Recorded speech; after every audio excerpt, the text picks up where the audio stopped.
Estamos aqui gravando mais um episódio do nosso Giro Educação.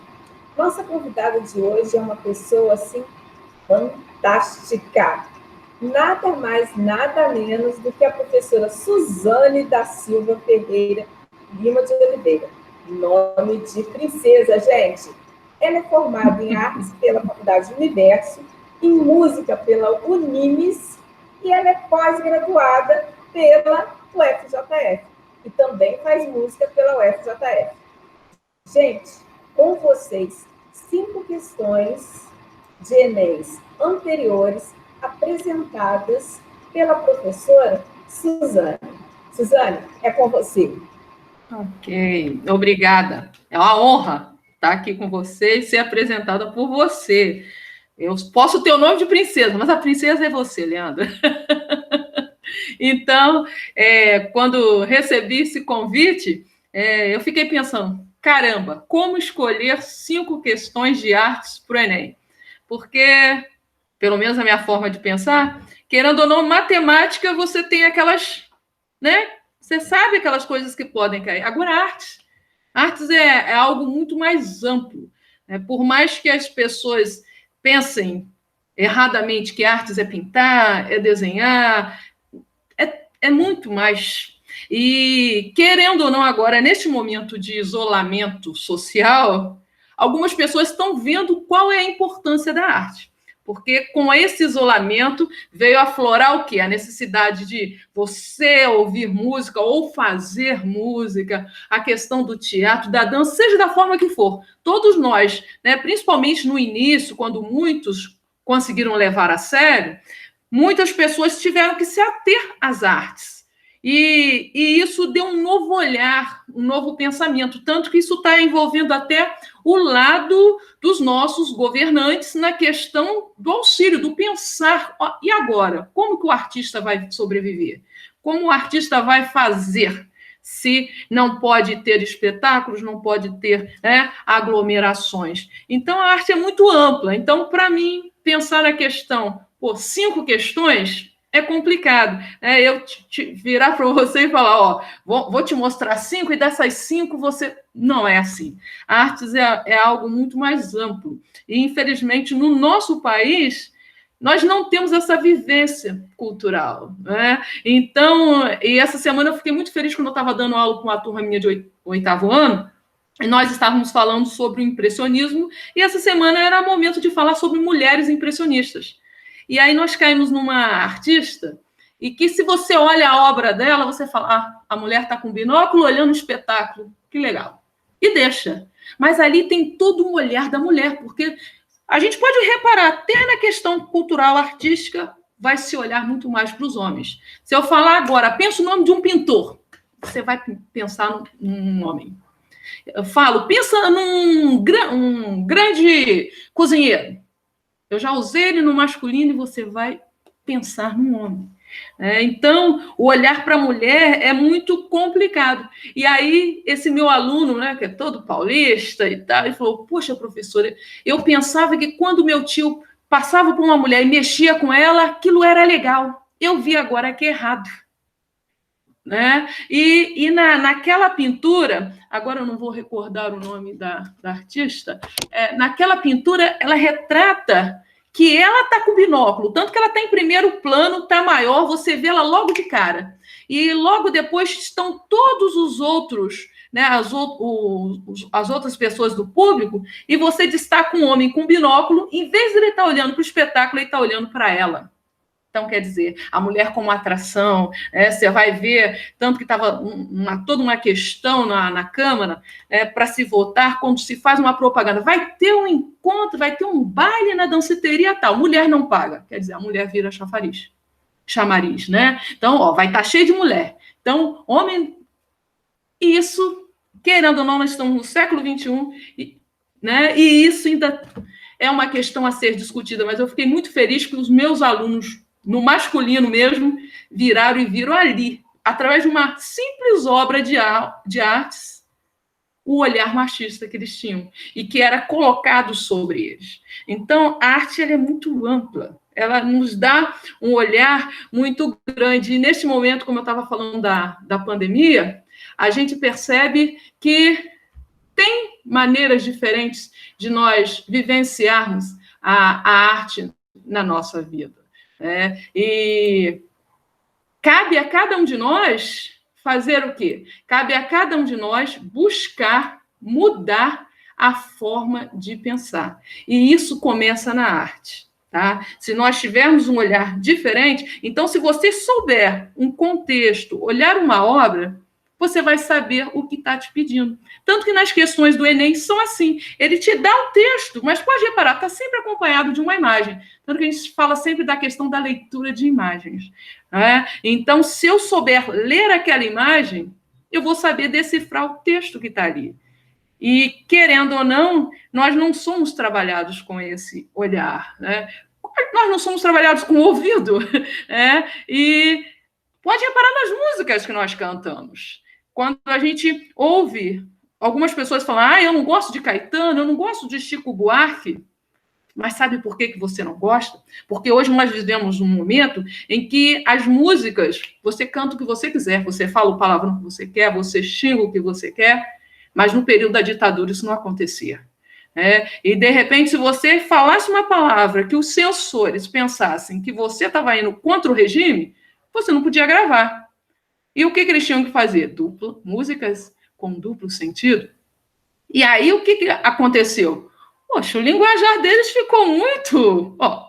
põe do lado de uma música hoje que fica na parada 3 meses.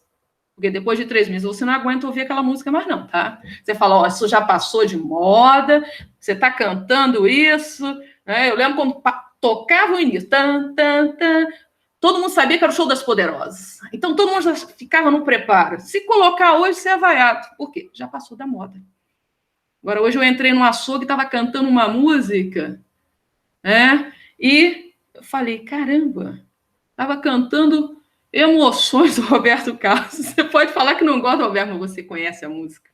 Então, aquilo vai te acompanhar. Então, algo, quando ele tem um contexto, ele tem um conteúdo, você vai levar para o resto da vida, né? Agora, quando não tem, e aí a gente volta na própria questão, de novo, na questão do feminismo, do machismo, a gente vai ver as músicas que se tocam hoje, as próprias mulheres cantam, elas mesmas se diminuem, né? Se menosprezam, né? E olha só, então é toda uma questão da gente saber analisar. Pô, estou cantando isso? E aí, às vezes, eu falo com meus alunos, poxa, quando eu tinha 12 anos, eu cantava certas letras, né? Tinha uma da Melinha, não sei se a Leandra ouvia, né? Que cantava mulher nova, bonita e carinhosa, faz o homem gemer sem sentir dor. E aquilo ficava tocando. Eu nem sabia o que eu estava cantando. Hoje, se você cantar, minha filha, todo mundo já sabe. Por quê? Era terrível, né? E eu trabalho com musicalização de crianças. Tem uma música, se eu não me engano, é a Pia Bedran, que ela vai te ensinando a contar de forma decrescente. Eram 9 irmãs numa casa, uma foi comprar biscoito, deu tângulo mango nela, e das 9 ficaram 8. E aí eu estava há uns 10 anos atrás, 10 anos, gente, muito tempo. E olha que eu sou novinha, tenho 25 anos. Aí eu cantando, cheguei no 6. Eram 6 irmãs numa casa, uma foi comprar um pinto, deu tângulo mango nela e das 6 ficaram 5. Eu vi aquelas criancinhas pequenininhas, quando eu falei foi comprar um pinto, pensou besteira. E hoje, aí eu fui testar na outra turminha. Eu falei, não, isso aí deve ser... Não, vou lá, cantei. Teve criança que até puxou o shortinho e falou, fez assim, né? Aí eu falei, caramba, é hora de eu mudar a letra. E aí eu passei a cantar Uma Foi Buscar um Cinto. Então, quer dizer, são momentos diferentes, contextos diferentes. Então, tem coisa que você cantava lá atrás e que hoje vai cantar, não pode, né? O que foi fazer no mato Maria Chiquinha, hoje você não pode mais cantar. Mas naquela época ninguém pensava, né? Então, citando biblicamente, tem coisa que é bom você não saber o contexto, senão você não vai cantar nada. Mas olha a diferença, né? Hoje se canta abertamente, xingando a mulher de nomes de cachorra, né? Late que eu estou passando, né? E tal. E aceito. Né? E por que a gente não pode trabalhar esse olhar cultural, um olhar mais né, mais culto, né, nos levando a pensar e questionar, porque a arte ela tem esse poder. Por isso que no período da ditadura, os mais perseguidos foram os artistas, porque o artista tem, né, não vou dizer o poder, mas ele tem aquela ferramenta, tem aquele pensamento, né? A gente busca questionar, é igual uma criança pequena, por quê, por quê, por quê? E quando a gente vai crescendo, a gente vai intimidando, não vou perguntar porque vão me chamar de chato, vão me chamar de tantas coisas. Então, para que eu saiba, né, decifrar algumas questões do Enem, e aí eu digo de forma da arte, você tem que conhecer alguns momentos. Porque se você não conhece, você não sabe. E desculpa eu sempre comentar aqui momentos com alunos, né? Mas nós que damos aula, vivência com aluno. E essa semana eu fiquei feliz também com a aluninha do 4º ano, eu estava aplicando uma prova sobre abstracionismo, e tinha uns alunos que não entendiam o que é abstracionismo. Ela falou assim. Aí eu falei, gente, é aquele que algumas pessoas falam que são rabiscos. Ela logo levantou a mão, tia. Minha amiga virou e falou que eu tinha feito um monte de rabisco. Eu virei para ela, até lembrei do Facebook de uma menininha que faz assim. Eu falei para ela, isso é arte abstrata. Mas ela, por quê? Ela teve o contato com a arte abstrata, ela viu. Senão, quem não vê, vai falar, isso é rabisco. Né? E não vai dizer que é arte. Agora, já pensou se eu pintar igual a Leandra pintar da mesma forma que o meu marido, e todo mundo fizer igual? Não vai ter diferença. Então, é muito importante que a gente queira entender os contextos artísticos, porque a arte ela vai estar presente na história, na física, né? Ao vibrar. Eu ouvi a vibração de um violão, o meu está aqui do lado, não sei se você ouve, né? Mas isso é física. Há contagens, uma sétima, uma nona, uma diminuta, isso é matemática. Então, a arte ela vai abrangendo tantas coisas, então nós não podemos ver a arte separada de nenhuma disciplina e nenhuma disciplina separada da outra. Porque se eu não tenho uma boa interpretação de texto, você vai falar uma coisa e eu vou interpretar outra. Então, a leitura... Então, pode reparar, os nossos principais artistas que nós citamos, eles não eram presos só a pintar. Quando a gente fala de Van Gogh, quanta coisa ele fez. Quando a gente fala de Beethoven, né? Um músico, Villa-Lobos, que inseriu o canto orfeônico nas escolas, e daí a música foi se difundindo. Você ouviu o trem do caipira e parece um trem mesmo, todo aquele... É muita coisa, gente. Então, vamos pensar maior, né? E se deixar, eu fico aqui a vida inteira. Então, deixa quieto. Eu me empolgo, eu fico assim, poxa, é muito tempo. Depois, quando eu vou ver, eu falo, caramba, né? Mas pode deixar que eu não vou falar muito tempo, não, até porque, querendo ou não, infelizmente, a artes não é a disciplina que todo mundo quer fechar, né? O pessoal, quando a gente entra para dar aula, o pessoal está visando muito mais a questão da matemática, da física, e vamos lá nós, né? Mas aqui a gente fala, né? Quando a gente fala em artes, a gente fala em linguagens e códigos, né? Porque está tudo inserido. Por isso, está junto lá com o português, com a literatura, e vamos caminhando. Tanto quando você entra lá na língua portuguesa, na literatura, na Semana de Arte Moderna, se você prestou atenção na arte, você vai ver que vai fechar. Na história, a mesma coisa. Tá? Quando a gente fala da arte barroca, tá? A gente vai falar da reforma protestante, que aí é quando a Igreja Católica vê que está perdendo os seus cristãos e faz o quê? Põe drama nas pinturas, põe a coisa bem dramática, porque a gente, né? Quem vai à igreja é assim. Se foi todo mundo saiu alegre, foi ruim. Mas se teve choro, nossa, foi uma bênção. A missa foi uma bênção, Deus agiu, o culto foi uma bênção, porque teve choro. O ser humano gosta de choro, né? Gosta de pranto. Risada é só de vez em quando, mas não sei por que para encontrar Deus tem que ter choro. Fica igual aquela música, quer vitória, vai chorando, geme e chora. Não faz isso não. Deus é alegria também. E, então, quando a gente fala de arte, a gente está falando de linguagens e códigos. Tá? E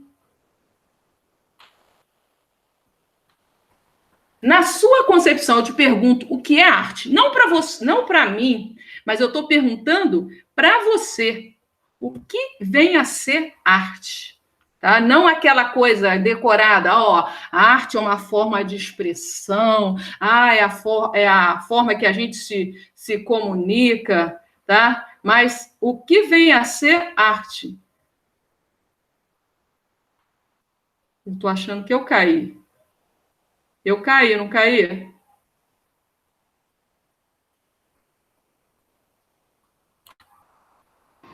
Suzane, Caí, não caí? Não caiu, não, tá direto, tá direto. Só você então tá. Tá. Eu que não tá. Então show. Então, então tá bom. Fiquei preocupado. Então, o que é arte? Você tem que ter esse olhar, tá? Não aquela coisa tão decorada, a arte é forma de expressão. Tudo bem, é forma de expressão. E aí? Arte é só pintar? Arte é quando quando eu me apresento, sou professora de arte, professor, não sei desenhar, não. A professora, sei pintar, não. Eu falo, também não sei desenhar e não sei pintar. Tá? Porque existem várias formas de arte. E aí chega um momento que você fala, aquilo é rabisco. E você fala, aquilo ali é arte. Então, a arte está dentro do nosso olhar, do nosso pensamento. Só que a arte, ela envolve a dança, a música, o teatro, a pintura, a fotografia, a escultura, o cinema, e vai lá, e vai gerando. Pensa assistir um filme sem música. Tanto que o Titanic pode até ter uma história bem diferente quando eles fizeram a segunda versão do filme. Mas pode reparar, o que marcou o filme do Titanic é a Celine Dion cantando, né? E a gente, aquela cena do Leonardo DiCaprio com a mão esticada lá. Então, a arte ela é muito ampla e a gente tem que ter esse olhar. E quando eu deparei com essa série aqui, que foi um fenômeno, eles julgaram a arte também. Interessante foi o olhar artístico. E quem assistiu a série chega um momento que depois eles ficam brincando, né? Será que qual outro artista? E começaram a citar Monet, Van Gogh. E você, quando olhou essa máscara, ou até mesmo quando você olha, se você não prestou atenção qual era o contexto ali, qual é o artista? Quem é o artista ali retratado? Quem você acha que é? A que período artístico ele pertence? De repente, você sabe até o nome dele, porque ele foi citado o nome, quando apareceu, então você sabe. Agora, que período artístico ele está ali representando? Será que você sabe? Vou deixar para cenas dos próximos capítulos. E aí a gente volta. Então, quando a gente olha essas máscaras, e viralizou, né, um artista muito famoso, só que muito mais famoso para quem segue o pensamento artístico. Então, qual movimento vem à sua mente? Guarda essa para você.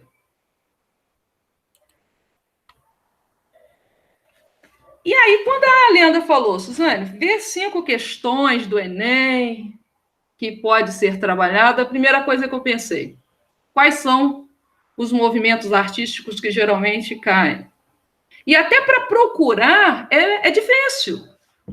Até para procurar esse olhar artístico dentro do nosso país, dentro da nossa concepção, isso é um pouco difícil. Mas aí eu olhei lá e estava. Que geralmente arte moderna e contemporânea é 60%. Então, geralmente, tem 60% de chance de ser arte moderna e contemporânea. Dentro do século XV e XVI, 10%. Os elementos básicos das artes plásticas, 10%. Elementos básicos da música, 10%. Música no século XX, 5%. Vanguardas europeias, 5%. Mas repara, só ali dentro, quanta coisa não vai ser cobrada, tá? Então, tem muita coisa. Então, por isso que eu estava falando que falar em arte é algo, assim, complicado. É difícil, porque envolve... A arte ela é muito mais do que a gente pensa, ela é muito ampla. Então, ela não vai envolver 5 ou 4 coisas. Ela vai envolver muito mais. Então, quando eu falo em arte moderna e contemporânea, olha, já vai entrar body art, Será que você já viu uma body art? Se eu te perguntar assim, você já viu alguma expressão artística da body art? Você saberia me dizer? Né? A gente sabe que como está escrito ali, é a arte do corpo. Será que você saberia dizer uma expressão artística da body art? Eu já vi. Será? Tem teatro, a dança, a música. Dentro do teatro tem tanta coisa.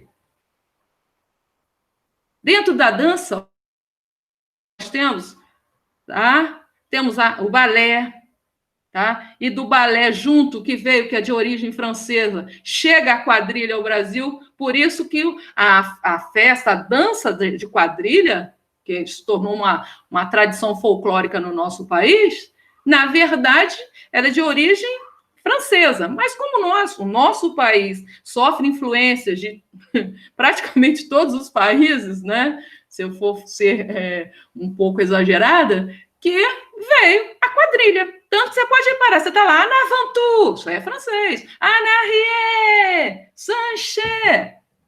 Mas quando chegou ao Brasil foi adaptado, mas é de origem francesa. A arte digital, a performance, a instalação, o hip hop. Olha só, isso tem tudo dentro da arte moderna e contemporânea, tá? A body art, então, é uma arte em que se utiliza o corpo como o suporte. Suporte é tudo aquilo que eu utilizo para fazer a minha arte. Então, se eu faço minha pintura numa tela, o meu suporte é a tela. Se eu faço a pintura no papelão, o meu suporte é o papelão. Então, se a body art utiliza como suporte o corpo, é quando eu uso o próprio corpo para fazer a arte. E nesse momento, o artista ele pode fazer no corpo do outro, como ele pode fazer no próprio, tá? Então, eu posso fazer uma body art no meu corpo, uma pintura, ou posso fazer de uma outra pessoa, mas o suporte vai ser o corpo. Então, de repente, agora você vira e fala, Suzane, já vi body art. Aqui nós temos um exemplo. Olha, toda uma pintura feita no corpo. Olhei assim, até lembrei do Avatar. E quando a gente fala em arte digital, é o quê? É a arte em que a gente utiliza os recursos da tecnologia. Então, os programas de computador, tudo que eu utilizo, a tecnologia, o computador, eu estou para fazer a minha arte, pode reparar, toda a arte ali está envolvida com a tecnologia, é a arte digital.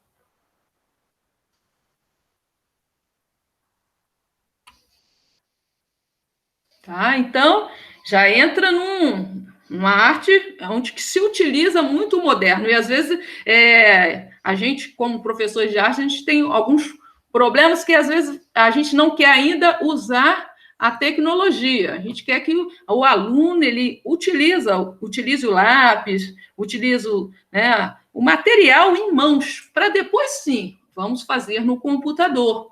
Igual quando nós assistimos os desenhos animados, a princípio era tudo feito no desenho. Hoje em dia não, tem uma prancheta, mas ainda tem certos profissionais que preferem fazer cada desenho primeiro no papel para depois ir passando para o computador.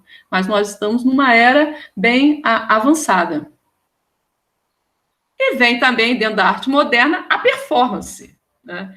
Às vezes a gente costuma muito ouvir falar essa palavra performance. Gostei da performance do artista, gostei da performance daquela dança. Então, quer dizer, a atuação é como se fosse uma representação. Tanto que há pessoas que consideram a performance como um teatro.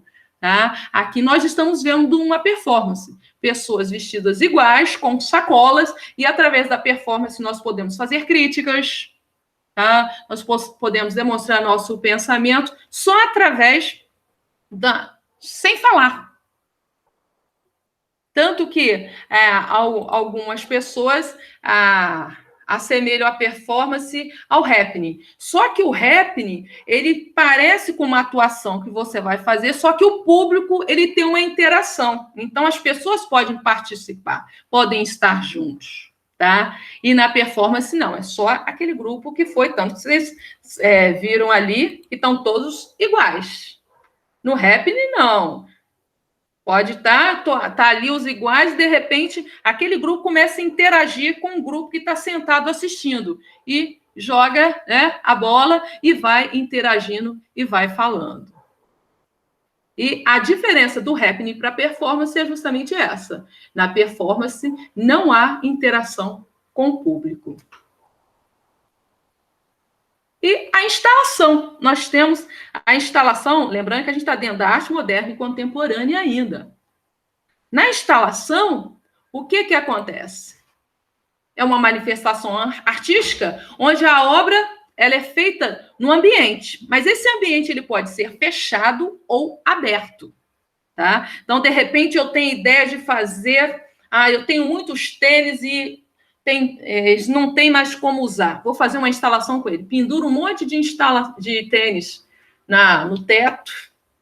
Às vezes eu costumo brincar que às vezes tem lugares que a gente vai ter um monte de instalação de tênis, de um monte de coisa jogada, tudo nos fios. Aquilo é uma instalação. Só que no momento em que acaba aquele momento, aquela exposição, aquele acontecimento, ela deixa de existir. É diferente de um quadro. O quadro você pode expor ele em várias galerias, em vários museus, ele sai dali, mas ele vai continuar existindo. A instalação, não. Ali ela acabou, ela terminou. Aqui a gente tem um exemplo de uma instalação com sombrinhas. Tá? E mesmo que eu a repita, dependendo do lugar, ela já vai ser de forma diferente. Ali ela está numa rua aberta. Então, fiz ali, elas não vão poder ficar ali, aquelas sombrinhas. Depois de um determinado tempo, se bobear ali foram horas, eu tenho que tirar, porque ela vai estar atrapalhando. O hip hop. Quando a gente fala em hip hop, a gente já pensa, né, na dança mais moderna, a roupa, pode reparar que as roupas são parecidas, cada estilo de dança tem uma forma de roupa, mas quando pensamos também artisticamente, não só no pensar da dança, nós associamos o hip hop ao grafite. Pode reparar que você assiste um filme, tem hip hop? Vai ter grafite, você vai ver muro pintado, tá? Porque surgiu simultaneamente os movimentos, um associado ao outro. Tá? Hoje nós temos o grafite como uma expressão artística. Tanto que nós temos os irmãos, os gêmeos, fazem sucesso no exterior com as suas obras, com seu grafite e vários outros artistas. Diferente, né, de antigamente, as pichações, quando existiam. E ainda há pichação. Vira e mexe, a gente vê alguém que riscou um muro. O grafite... e nós podemos dizer, de repente, se eu te perguntar quem foram os primeiros grafiteiros da humanidade? Foram os homens primitivos com suas pinturas rupestres. Eu nem comecei, geralmente tem-se o costume de começar pelas pinturas rupestres, mas é algo que a gente já está sempre ouvindo, que eram as pinturas feitas onde? Nas paredes e rochas das cavernas. Então, se eles pintavam paredes e rochas das cavernas, eles foram os primeiros grafiteiros. Tá? E expressavam ali seu pensamento. Teve até uma questão antiga do Enem que caiu sobre isso, porque quando os homens primitivos pintavam nas cavernas, eles achavam que teriam um poder mágico, então eles pintavam eles capturando o animal. Então, sempre com lança, o animal já capturado, eles achavam que aquilo traria uma sorte para eles, daria sorte na caçada. Então, falei resumidamente da arte moderna e contemporânea. E a gente entra nas vanguardas artísticas. O que é vanguarda? Se nós formos pensar na questão de guerra, dos soldados, eram aqueles que iam à frente. Então, ficavam na frente mesmo para serem bombardeados. Os vanguardistas são esses, que vão à frente, que vão puxando o movimento. Tá? E dentro das vanguardas que surgiram no início do século XX, as vanguardas europeias, os movimentos que mais se destacaram foram o expressionismo, o fauvismo ou fauvismo, tá? Dá para falar das duas formas, o cubismo, o futurismo, o dadaísmo e o surrealismo. Tá? Quando a gente fala em cubismo, muitos já pensam Pablo Picasso. Quando fala em impressionismo, pensa na obra do Grito, do Munch.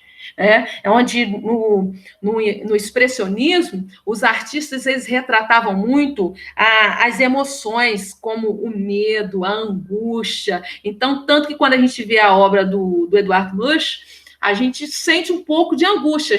É uma figura meio andrógena, né? A gente não pensa num ser humano, pelo menos um ser da Terra.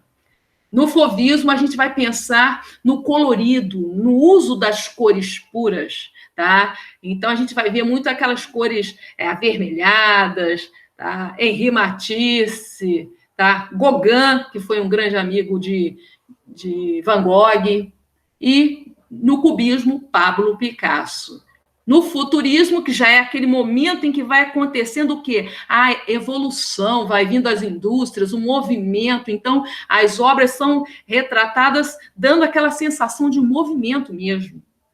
Dadaísmo, quando a gente pensa em Marcel Duchamp, e quando fala na literatura, os poemas dadaístas, gosto muito de fazer isso em sala de aula, de recortar as palavras, jogar num saco, sortear, e as palavras que você tirar e colar ali vai ser o seu poema, você não pode tirar da ordem.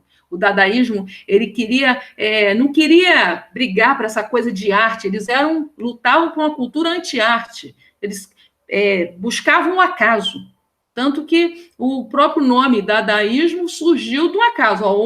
Onde o dedo cair no dicionário agora vai ser o nome do movimento, e caiu na palavra Dada, tá? E o surrealismo, que é o surrealismo tá associado às pesquisas de Sigmund Freud, um grande psicanalista, que está associado o quê? Às pinturas daquelas coisas mais loucas, mais malucas que a gente pensa, tá? Voltada aos nossos sonhos. E todos nós temos pensamentos doidos. Às vezes eu ainda brinco e falo, quem nunca esteve num lugar bem alto e pensou assim, e se eu pular daqui? O que será? Né? É claro que a gente não pula, que a gente sabe que vai morrer. Mas todo mundo tem um pensamento doido. Então, coisas malucas. Nós assistimos, tem os adolescentes, tem adulto mesmo que gosta de ver muitos filmes e que nos próprios reality show nós ouvimos muito a expressão, isso é surreal. Isso é surreal. Por quê? São coisas que a gente gosta, segue, mas sabe que, de repente, não existe. Um dragão, um unicórnio, tantas coisas. Um elefante com a orelha grande que fica voando, um homem que o rosto é uma maçã. Isso é surreal. Isso é arte do surrealismo. Uma mulher com o corpo da cintura para cima é mulher, da cintura para baixo é um peixe. Isso é surrealismo.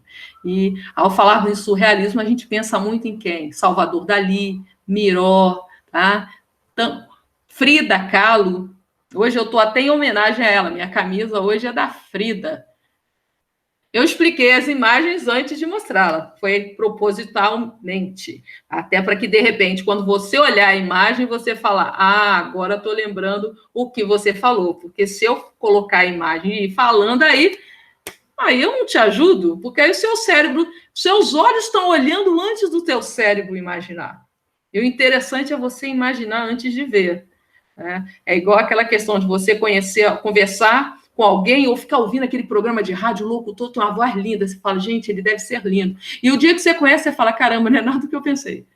Então, a gente ter aquela liberdade de trabalhar a imaginação. Na arte, a gente tem que ter essa liberdade. Então, é claro que eu não vou saber onde você está apontando, mas quando eu falo do ser andrógeno, do grito, qual é a obra que você está vendo? Não vou apontar com o mouse, não. Quando eu falo de Picasso, quando a gente fala do cubismo, a gente fala de Picasso, e na obra dele, Les Demoiselles d'Avignon, ele teve influências também da cultura africana, então por isso que às vezes a gente vê o rosto das mulheres, tem algumas que têm máscaras, ele pintou as prostitutas nuas, mas pode reparar, é um nudismo que não tem sensualidade, não é aquele nu que você fica, não tem como. Tá ali, você vê geometrização nos braços, porque o cubismo é isso, é geometrização. O futurismo, a questão do movimento que eu falei, que obra que você está olhando ali que você vê assim, caramba, isso é futurismo, que está com... Então, uma sensação de movimento.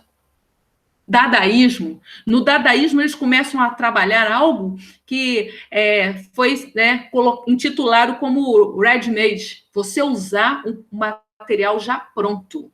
Então, quando o Marcel Duchamp pegou aquele pinico, né, aquele vaso sanitário masculino, e pôs no meio da sala de exposição, aquilo foi um choque.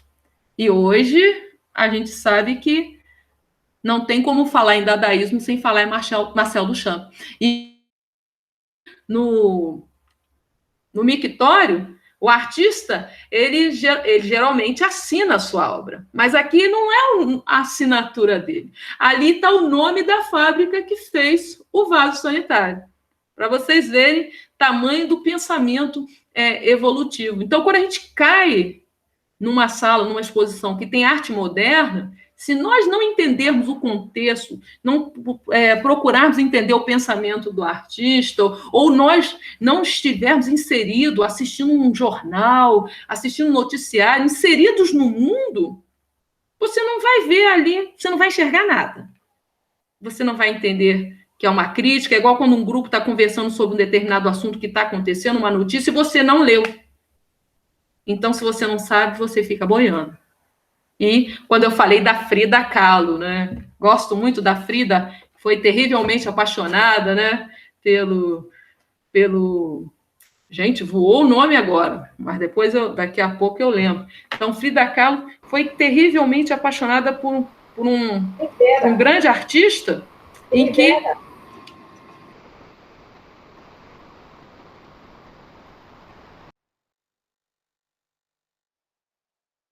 Da Frida. Alguém falou aí? Então, durante muito tempo, ela ficou esquecida. Só que eles tinham um relacionamento tão conturbado que o que aconteceu? Eles construíram duas casas, uma azul e a outra era rosa. E eles se encontravam quando queriam. Mas, depois de um tempo, o que aconteceu? Ela passou a pintar depois que eles se separaram, né? Ela teve um caso com uma pessoa que estava sendo perseguida politicamente, tá? E teve... Gente, como que eu esqueci o nome do marido dela, né? Mas daqui a pouco eu desculpo. E voou. Sabe quando sua mente está ruim? Ele era um grande muralista, tá? E aqui ela pintou as duas Fridas, mas ela não gostava de ser intitulada como pintora surrealista, porque ela dizia que ela pintava o que ela vivia e o que ela sentia, tá? Então, ela tem uma obra dela em que a gente vê a tristeza dela. É porque eu estava com medo de falar o nome e não sei, então era aquilo que estava na minha mente mesmo, era o Diego Rivera. Então, ela, por conta de um acidente que ela teve quando jovem, e vergalhão passou a coluna dela, disseram que ela não ia viver, então, por conta disso, ela já tinha um problema na perna e tal, ela não podia engravidar, então ela não segurava a gravidez. Então, tem uma obra que ela pintou como se a criança olha aquilo, fala, isso é surreal. Mas para ela aquilo não era surreal. A gente vê essa pintura aqui, olharmos assim, a gente vai dizer isso é uma obra surreal, né? O coração dela exposto. Ela vestida, normalmente o coração exposto. Então, Frida Kahlo, eu escolhi colocar aqui no surrealismo porque eu quis fazer uma homenagem a uma mulher e as outras a gente está sempre acostumada, como eu disse, a da maçã no rosto, a da maçã também cortada ao meio, que quando a gente olha parece uma borboleta e não é uma maçã. Futurismo, cubismo, Matisse com a dança e o expressionismo do Edvard Munch. E aí a gente vai para o modernismo. Falar em modernismo me lembra quando eu falei da música no início. A Semana de Arte Moderna só aconteceu uma vez. A gente fala uma Semana de Arte Moderna, mas não foi uma semana direta. Foram 3 dias, se eu não me engano. Não foram os 7 dias da semana. E foi um acontecimento que aconteceu em 1922 e até hoje. nós nos lembramos, porque marcou, influenciou toda uma geração. Então, se você olhar aqui, também você vai ver, você vai falar, poxa, aquela obra aqui, o Abapuru, todo mundo conhece, não sabe o nome, mas sabe que é uma obra, porque todo mundo chama de Pé Grande, né? Aqui está até cortei o pé, porque todo mundo já conhece, em que está questionando justamente essa questão, né, do pé grande, a questão do antropofagismo, tem os que falam também da questão do pensamento, a não valorização do intelecto, e sim do corpo, do trabalho, tá? E essa obra, a Tarsila do Amaral pintou e deu de presente a Oswald de Andrade. Foi ele, eles eram casados na época, que colocou o nome Abapuru, que é uma língua indígena, que faz alusão ao antropófago, né? Ao comer a carne humana. Mas, no caso, ele queria dizer o devorar a arte, tá? De ter uma arte nacionalista, era o que eles defendiam. Esses artistas, eles tinham contato com a arte do exterior. Tarsila do Amaral, Anitta, Oswald, tá? Villa-Lobos, que está aqui, eles tinham contato com a arte lá fora. E isso trazia para eles a necessidade de ter uma arte genuinamente brasileira. Tanto que quando a gente olha uma obra da Tarsila, eu até fiz questão de colocar duas, você pode reparar que há a repetição de formas, a repetição de cores. Essa aqui é a Cuca, que ela pintou para a neta dela. Ela teve uma única neta e uma única filha.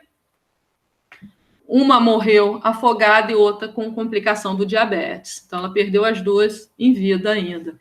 Aqui, a Anitta Malfatti, já teve questões também do Enem, que caiu, né? Ela tem a obra O Estudante, A Boba, O Homem Amarelo, e ela tinha uma deficiência no braço direito, então ela procurava sempre estar escondendo aquele braço. Então, por ela se forçar a usar o outro braço, as obras dela tinham muitas das características do expressionismo, né? De não ter contorno, de ser, né, ter aqueles movimentos não alinhados. E ela teve contato com o expressionismo. E aí, quando ela chegou no Brasil, ela chegou toda animada, fez uma exposição, e o Villa-Lobos, o Monteiro Lobato, sabe quando é aquela pessoa que sabe te julgar um balde de água fria? Ele acabou com ela. E o pessoal, no grupo dos modernistas, já estavam enganjados em fazer um movimento e se inspirou mais ainda para que eles fossem e fizessem a Semana de Arte Moderna. Esse foi o quadro, né, o cartaz de divulgação feito pelo Di Cavalcante, que fez esse cartaz para espalhar e anunciar o movimento. Heitor Villa-Lobos, tá? Então, Heitor Villa-Lobos foi vaiado, os artistas modernistas foram vaiados. As pessoas não estavam acostumadas com o estilo de arte. A pessoa achar que só Leonardo da Vinci, Michelangelo são arte e depara com o Abapuru, depara com a Boba, né, a Cuca e outros estilos de arte. Aqui temos uma obra do Di Cavalcante que ressaltava muito as mulatas, os negros, né, cantando os sambas. Então, as pessoas não estavam acostumadas com isso, tá? E aí eu quis fazer um bônus aqui, porque certa vez eu dando aula para o ensino médio, tinha alunos que nunca tinham ouvido falar em Mestre Vitalino. E nós não podemos esquecer da nossa cultura, né? O nosso folclore ele é vasto, mas pode reparar que as regiões que ainda mais detêm o folclore, a sua cultura, estão lá no Nordeste, tá? Principalmente eles sobressaem mais, a gente tem a cultura do Sul e tal, mas a herança que foi deixada para o Mestre Vitalino, tá? Com suas esculturas em argila, de todos os seus filhos, só um seguiu, tá? Mas o filho dele fazia réplicas das obras que o pai fazia. O pai também fazia só coisas que aconteciam no dia a dia, tá? Então, as cenas que a gente vê ali retratadas eram o que ele via.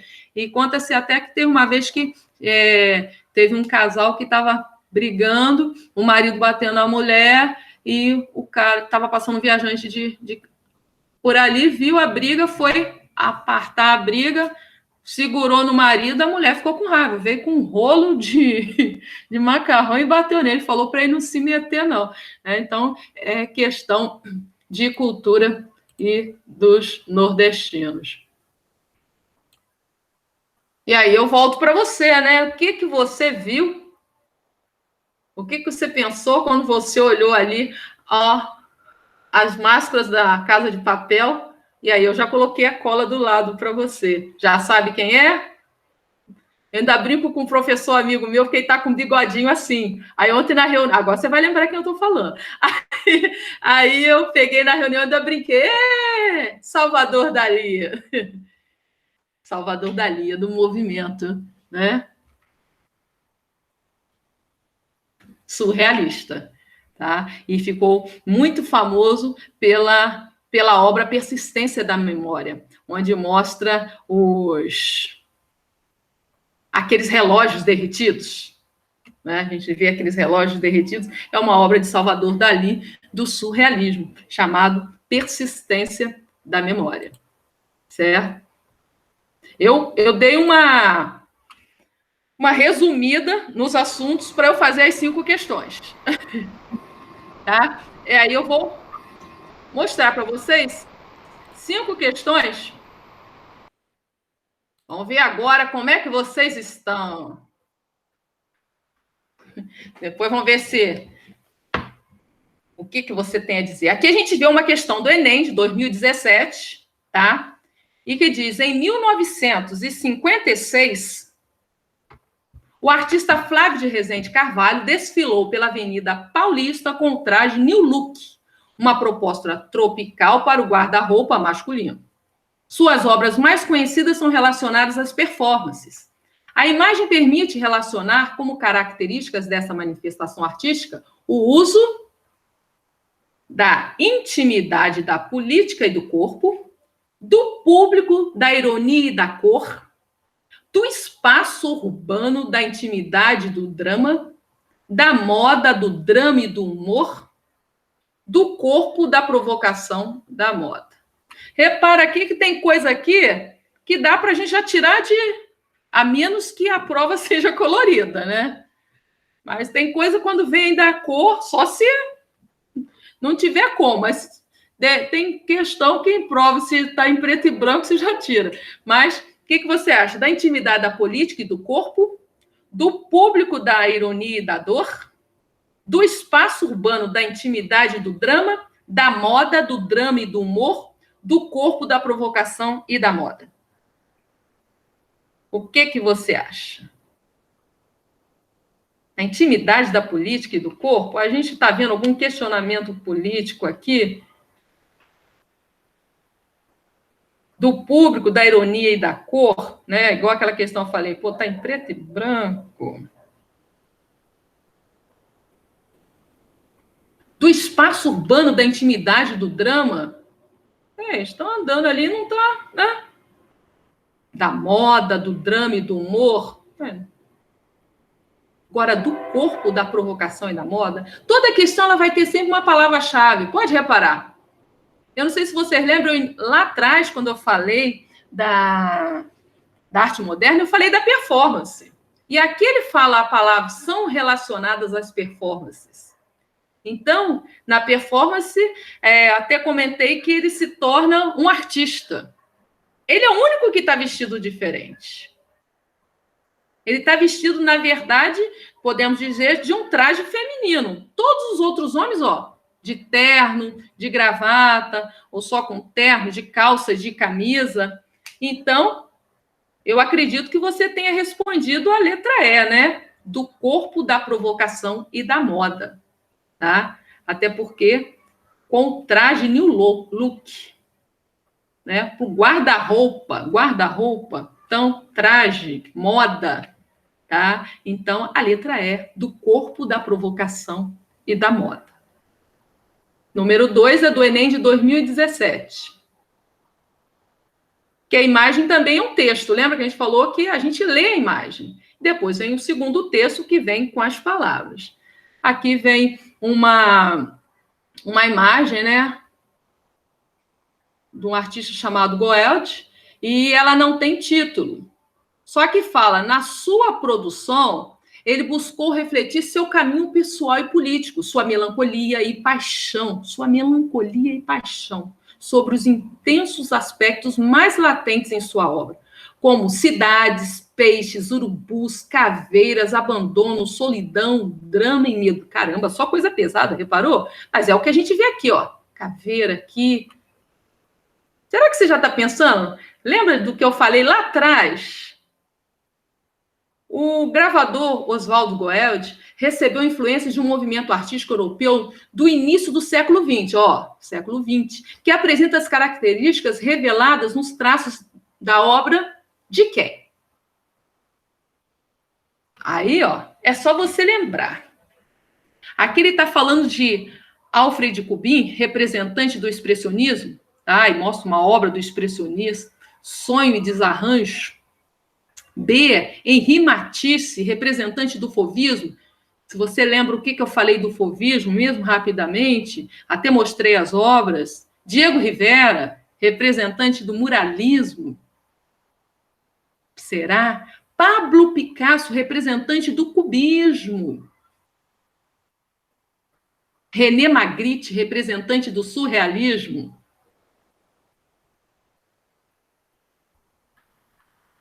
Qual desses estilos trabalha essas questões mais pessoais do homem, né? Já que está falando, né, de melancolia, paixão, e aí vai retratando coisas pesadas como abandono, solidão. Lembra daquela pintura que eu falei, que do ser andrógeno, né, que a gente lembra do grito?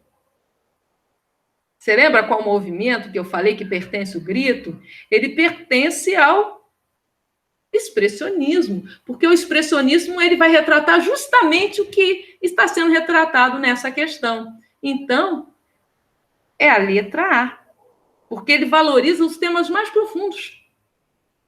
Então, letra A. Será que você acertou? Número 3. Se você olha essa roda aqui, você lembra do que eu falei lá atrás? Lembra da questão dos handmaids? Essa também é uma questão de 2017. Quem usou o handmade?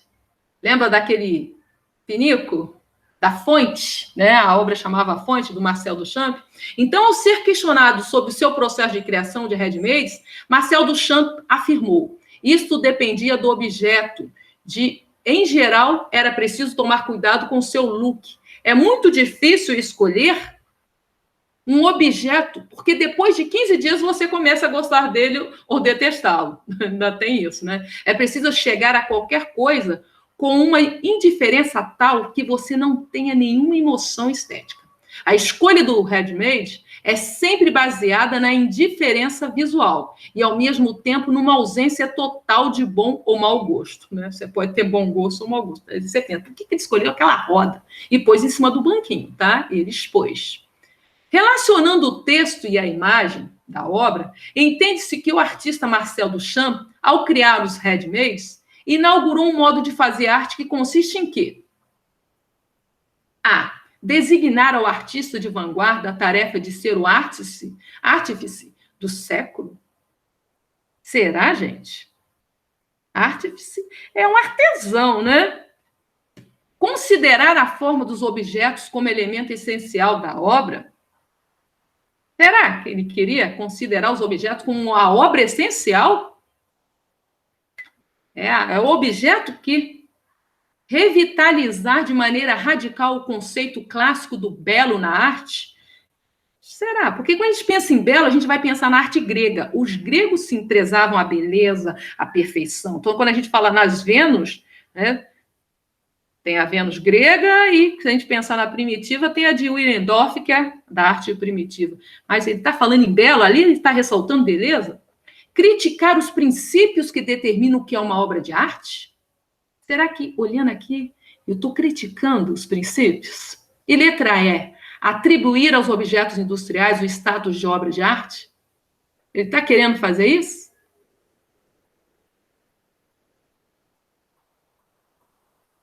Se nós olharmos bem, ele está fazendo uma crítica, não é? Criticar os objetos, os princípios que determinam o que é uma obra de arte. O que determina o que vem a ser uma obra de arte?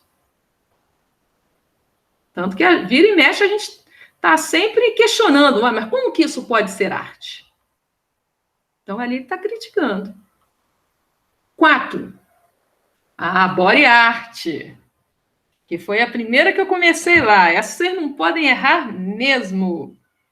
A body art põe o corpo tão em evidência e o submete a experimentações tão variadas que sua influência estende-se aos dias de hoje. Se na arte atual as possibilidades de investigação do corpo parecem limitadas, pode-se escolher entre representar, apresentar ou ainda apenas evocar o corpo. Isso ocorre graças ao legado dos artistas pioneiros. Nos textos, a concepção de body art está relacionada à intenção de... Então, qual é a intenção da body art no texto? Estabelecer limites entre o corpo e a composição. A body art quer estabelecer limites? Fazer o corpo um suporte privilegiado de expressão? Discutir políticas e ideologias sobre o corpo como arte? Vê se você está vendo política aqui. Olha o que está no pé dele. Espelhos, né? Compreender a autonomia do corpo no contexto da obra. Autonomia, só tem os pés aqui, né? Destacar o corpo do artista em contato com o espectador. Pô, mas aqui a gente só está vendo os pés de novo. Mas lembra o que eu falei lá no início? Que na body art, o que acontece? Né? Quem sabe o inglês já falou. Não, já sei a resposta. De fazer do corpo um suporte privilegiado de expressão. Então, o corpo. E esse corpo tanto pode ser de uma outra pessoa, o artista pintar uma outra pessoa, como dele próprio. Então, é a letra B. Quinta e última, a gente está vendo, olha a imagem primeiro, o que você está vendo? Tem um músico, tem alguém fazendo acrobacia. Está lembrando até uma cena de picadeiro, né? Porque tem uma cena bem grande ali. O grupo, o Teatro Mágico, apresenta composições autorais, quer dizer, eles mesmos que criam, que têm referências estéticas do rock, do pop e da música folclórica brasileira. A originalidade dos seus shows tem relação com a ópera europeia do século XIX, a partir da... Então, a partir de quê? Tá? Que essa originalidade dos shows tem relação com a ópera. Da disposição cênica dos artistas no espaço teatral, integração de diversas linguagens artísticas, sobreposição entre música e texto literário, manutenção de um diálogo com o público, adoção de um enredo como fio condutor. Olha bem a imagem. O que você está vendo? Foi o que eu falei no início lá para a Leandra. Quando muitas coisas a gente decifra na obra, porque de repente você não conhece a história totalmente aqui do que está dizendo, né? A gente está vendo uma interação aqui, não está? Então, a gente está vendo o músico, ó, elas estão fazendo a performance, a apresentação delas simultânea, está acontecendo coisas simultâneas. Eu também posso pensar dessa forma, se de repente você... né? E então, é a letra B, integração de diversas linguagens artísticas. Certo? Eu espero que não ter corrido, ou que vocês tenham entendido. Eu quis primeiro me fazer entender para chegar nas questões, né? Não sei se eu corri nas respostas, né? Ou se tem algo a ressaltar, Leandra. Mas aqui... Não, Suzane, assim, eu adorei a sua aula, sabe? E me fez refletir o seguinte, a importância de a gente estar estudando os movimentos artísticos desde a escola da educação infantil, né? Sim. Mostrando essas questões, porque muita gente pensa que introduzir a disciplina de educação artística, né? Ou artes. Agora também no currículo se coloca arte, né? Na escola, é só para a criança pintar o coelhinho da Páscoa, fazer a lembrancinha para o Dia das Mães, para o Dia dos Pais, e ver as questões do folclore brasileiro em agosto. Não é por aí, né? Eu aprendi muito com a sua aula hoje. Na verdade, assim, eu me vi leiga no assunto. E quando você falou da Frida, eu tive a oportunidade de visitar a casa da Frida, né? Poxa, que chique! E Frida tem também uma camisa que eu trouxe, né? Minha filha me trouxe. Visitei a casa da Frida e ela usava diferentes suportes para poder fazer a sua arte. Tanto era a tela quanto era a chapa de metal, né? E ela retratava a vida cotidiana que ela tinha, uma vida amorosa muito conturbada com o dinheiro que dela. Né? Tem um filme que eu indico que todo mundo assista. Os mexicanos, eles falam que foi eles fizeram uma caricatura da Frida, mas é um filme que faz a gente refletir muito sobre a vida dela, né? E eu achei assim fantástico. Ela tinha um quarto do dia, que ela passava o dia pintando, e o quarto da noite. Legal. Né? E essa casa interligada com a casa do Rivera.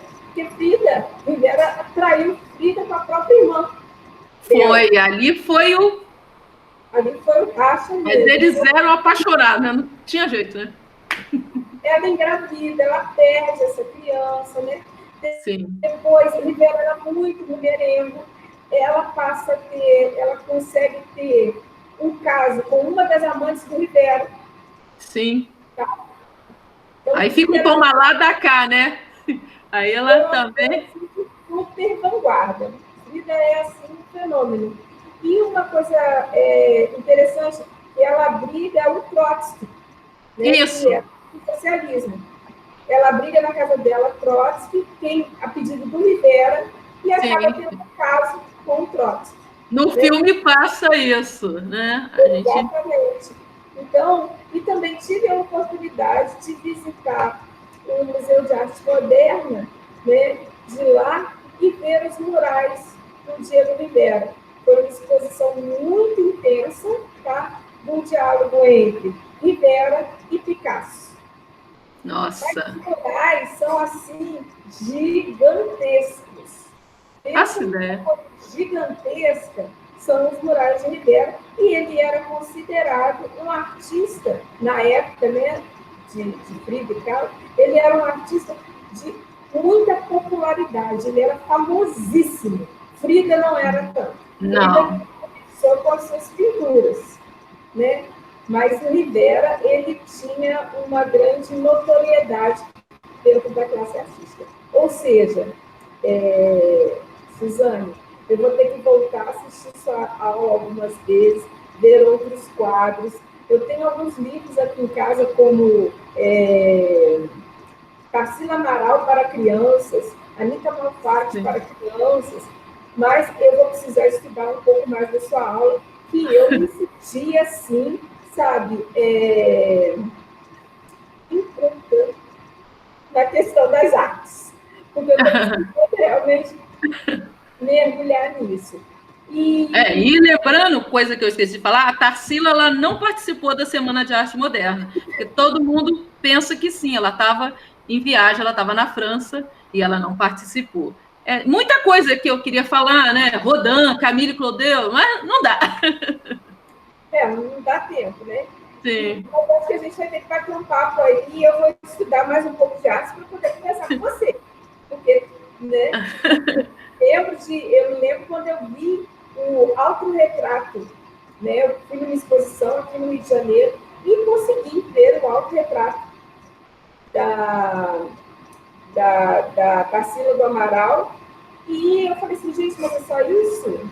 Nossa, mas é muito pequenininho, o que é isso? É muito pequenininho. O que está acontecendo? E a gente também saber que todos esses artistas, eles lutaram muito, né? Tem artistas, como você disse, a Tarsila do Amaral, ela pintou parede na França, para sobreviver. Sim. Tá? Pintora mesmo, não é pintar arte na parede, não.